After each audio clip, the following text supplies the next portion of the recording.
बातमी लाडक्या बहिणींसंदर्भातली आहे। केवायसी न झालेल्या लाडक्या बहिणींसाठी अत्यंत महत्त्वाची बातमी आहे। ज्यांची केवायसी बाकी आहे त्यांना पुन्हा संधी देण्यास सरकारची तयारी आहे। ज्यांना केवायसी करायची असल्यास विंडो ओपन करण्यासाठी सुद्धा तयार असल्याचं मुख्यमंत्र्यांनी सांगितलं। लाडकी बहीण योजनेच्या ई केवायसी दुरुस्तीला संधी आहे। ई केवायसी करताना चुकीचा पर्याय निवडल्यानं अनेकांना अडचणी येत आहे। अनेकांच्या तक्रारी प्राप्त झाल्यानं दुरुस्ती करण्यासाठी पुन्हा एकदा संधी देण्यात आलेली आहे। ज्या आकडेवारीचा 26 लाखाचा आपण उल्लेख केला ती क्रॉस व्हेरिफिकेशनसाठी माहिती व तंत्रज्ञान विभागाकडून ज्या आकड्यांचा आपण उल्लेख केला ती आमच्याकडे विभागाकडे प्राप्त झालेली होती। साधारणपणे महिला व बालविकास विभाग म्हणून आणि सर्वच सन्मान्य समोर बसलेले वरिष्ठ सदस्य आहेत, अनेक वर्ष त्यांनी सुद्धा मंत्रिमंडळामध्ये वेगवेगळ्या खात्यांमध्ये काम केलेलं आहे। एखादा विभाग ज्या वेळेला एखादी योजना आणतो त्यावेळेला दुसऱ्या विभागाच्या डेटाचा त्यांच्याकडे ॲक्सेस नसतो, तो आपल्याला त्या विभागाकडून मागवायला लागतो। उदाहरणार्थ मुख्यमंत्री लाडकी बहीण योजना ही महिला व बालविकास विभागाकडून राबवली जाते। नमो शेतकरी योजनेचे जे लाभार्थी आहेत यांचा लाभाचा डेटा जो आहे तो कृषी विभागाकडे असतो। तो आम्हाला साधारणपणे जानेवारी महिन्यामध्ये प्राप्त झाला आणि त्याच्यात आम्हाला लक्षात आलं की नमो शेतकरी आणि लाडकी बहीण योजनेचे काही कॉमन लाभार्थी आहेत। मग त्याच्यामध्ये त्यांना 1000 नमो शेतकरीचा लाभ मिळतो आणि वर्षे 500 जे आहेत ते लाडकी बहीण योजनेतनं मिळतात। तसंच माहिती व तंत्रज्ञान विभाग असेल, शालेय शिक्षण विभाग असेल, अन्न व नागरी पुरवठा विभाग असेल, अशा वेगवेगळ्या विभागांकडे या संदर्भातली माहिती महिला व बालविकास विभागानेच मागितलेली होती। त्यानुसार माहिती व तंत्रज्ञान विभागाने साधारणपणे 26 लाखाचा डेटा दिला, जो आपण या ठिकाणी आता सभागृहासमोर मांडला। या डेटाचा आम्ही पूर्णपणाने क्रॉस व्हेरिफिकेशन केलं। क्रॉस व्हेरिफिकेशन करत असताना साधारणपणे त्या 26 लाखापैकी 4 लाखापर्यंतच डेटा असा होता की ज्याला रिवाइज स्क्रुटिनीची गरज होती। बाकी सगळे जे होते हे पात्र लाभार्थी होते, त्यामुळे त्यांना त्या पद्धतीने लाभ सुरू आहे। त्यावेळेला ही योजना सुरू केली त्यावेळेला निदर्शनास आलं की अनेक अशा महिला आहेत ज्यांचं स्वतःचं वैयक्तिक बँक खातं नाहीये। त्यांचा आधार कार्डला त्यांच्या घरातला जो पुरुष असेल, मग वडील असेल, भाऊ असेल किंवा पती असतील, यांचं अकाउंटवर ते शासकीय योजनांच्या वेगवेगळ्या लाभ घेतात। म्हणजे लाडकी बहीणच नाही पण या व्यतिरिक्त सुद्धा बहुतांशी योजनांचा लाभ हे त्यांच्या घरातले जे पुरुष आहेत त्यांच्या खात्यावरती घेतात। त्यांचं स्वतःचं स्वतंत्र खातं नसल्यामुळे त्यांच्या आधार कार्डला सुद्धा अनेक पुरुषांचे म्हणजे घरातल्याच पुरुषांचे अकाउंट हे त्यांनी लाभासाठी दिलेले होते।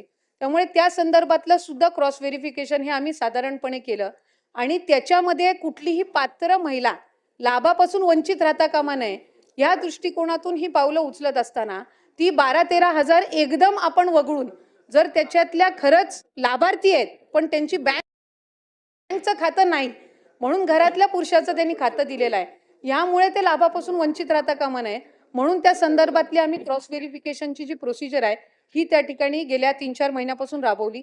त्याच्यात बऱ्यापैकी अशाही केसेस आम्हाला आढळल्या की त्या खरंच बेनिफिशरी आहेत पण त्यांची अकाउंट त्यावेळेला नसल्यामुळे त्यांच्या घरातल्या यांचे त्यांनी त्या पद्धतीनं दिलेले आहेत।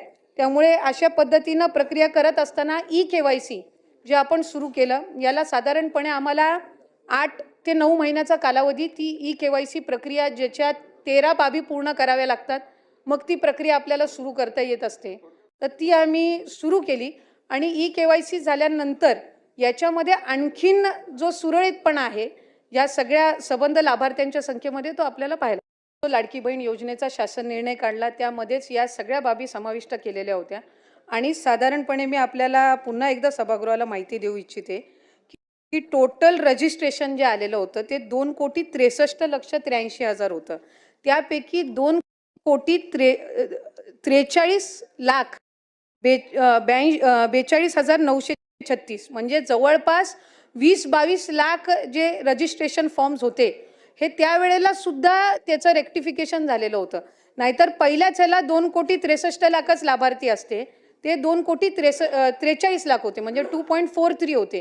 म्हणजे व्हेरिफिकेशनची प्रोसिजर ही सुरू असताना साधारणपणे ऑक्टोबर, नोव्हेंबर, डिसेंबरच्या कालावधीमध्ये आचारसंहितेच्या कालावधीमध्ये पूर्ण स्क्रुटिनीची जी प्रोसिजर आहे ही त्या ठिकाणी स्थगित होती। ऑक्टोबर महिन्यामध्येच त्या संदर्भातल्या सगळ्या विभागांना पत्र आम्ही क्रॉस व्हेरिफिकेशन डेटासाठी दिलं होतं, कारण इतर विभागांचा डेटा हा आपण ॲक्सेस करू शकत नसतो एखादं डिपार्टमेंट। तर त्या ह्याच्यामध्ये जानेवारीमध्ये जशी त्यांच्याकडनं हा सगळा डेटा प्राप्त होत गेला त्या पद्धतीने याच्यामध्ये सुधारणाही केली गेली. आणि दुसरी महत्त्वाची गोष्ट म्हणजे जी ई-के-वाय-सीची प्रक्रिया आहे, साधारणपणे ई-के-वाय-सीची प्रक्रिया डायरेक्ट डीबीटी योजना ज्या वेगवेगळ्या खात्याकडून राबवल्या जातात, ह्या सगळ्यामध्येच ई-के-वाय-सीचं धोरण हे घेतलं जात असतं. पण ते घेत असताना काही 13-14 बाबींची त्याच्यामध्ये पूर्तता कॉम्प्लायन्स करावे लागत असतात. त्या दृष्टिकोनातून हा 7-8 महिन्याचा कालावधी जरी लागला, तरी ज्या विभागाकडून आम्हाला जानेवारी महिन्यापासून डेटा मिळाला, त्या पद्धतीनं त्याचं क्रॉस व्हेरिफिकेशनची सुरुवात केली. साधारणपणे 2.25 कोटीपेक्षा अधिक महिलांची ई-के-वाय-सी झालेली आहे. म्हणजे पुढच्या 15-20 दिवसाच्या कालावधीमध्ये पण जी लाभार्थ्यांची संख्या आहे, त्यांना ई-के-वाय-सी करण्याच्या संदर्भामध्ये निवडणुकीचा विषयच नाही. खरं तर सन्मान्य सदस्यांनी सुरुवातीलाच उल्लेख केला की लाडकी बहीण योजनेला विरोध नाहीये. हा लाभ जो आहे हा माता भगिनींनाच मिळालेला आहे. काही ठिकाणी पहिल्यांदा लाडकी बहीण सारखी योजना ही महायुतीच्या सरकारने आणली. ती चांगल्या पद्धतीनं त्याचा लाभ हा पोचावा या दृष्टिकोनातून आम्ही काम करत आहोत. आणि मला सन्मान्य सदस्य महोदयांना सुद्धा भास्करराव जाधव साहेब असतील आणि इतर सगळ्यांना सुद्धा सांगायचं आहे, सर्वात जास्त लाभार्थी असणारी ही योजना.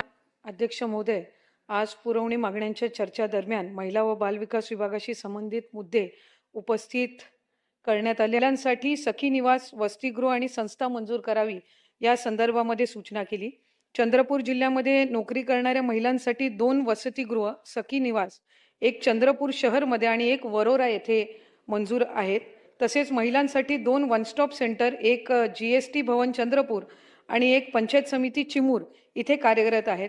तरीसुद्धा यामध्ये आणखीन सुविधा उपलब्ध करून देण्याच्या दृष्टिकोनातून ज्या काही सूचना आदरणीय मुनगंटीवार साहेबांनी दिलेल्या आहेत, त्या संदर्भामध्ये सुद्धा अधिकाधिक सुविधा तिथं उपलब्ध करून देण्याच्या दृष्टिकोनातून आणि तिथे आपण सूचित केल्याप्रमाणे गरज असल्यास आणखीन वन स्टॉप सेंटर किंवा सखी निवासच्या संदर्भामध्ये सन्मान्य आदरणीय मुनगंटीवार साहेबांच्या उपस्थितीमध्ये एक बैठक विभागाच्या वतीने आयोजित केली जाईल.